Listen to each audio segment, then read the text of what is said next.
ميسيو حسام يقدم أسعار الدواجن اليوم السبت 6 إبريل 2024 في مصر. أسعار الفراخ البيضة والساسو كمان. السلام عليكم ورحمة الله وبركاته.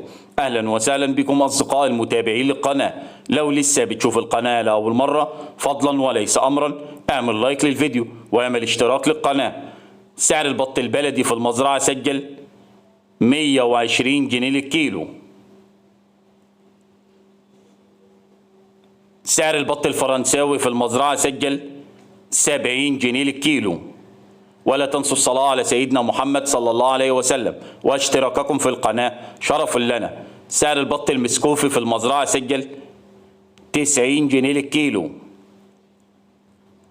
سعر البط المولار في المزرعة سجل 80 جنيه للكيلو.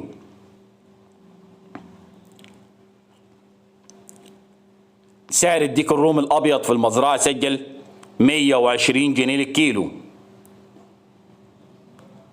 سعر الديك الرومي الأسمر البلدي في المزرعة سجل 130 جنيه للكيلو.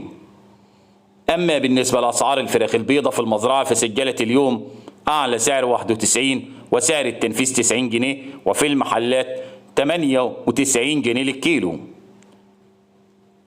سعر الفراخ الساسو في المزرعة سجل اليوم أعلى سعر 93 وأقل سعر 92 وفي المحلات 100 جنيه للكيلو.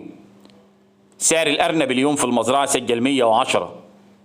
سعر الفراخ البلدي الحار 110 جنيه للكيلو.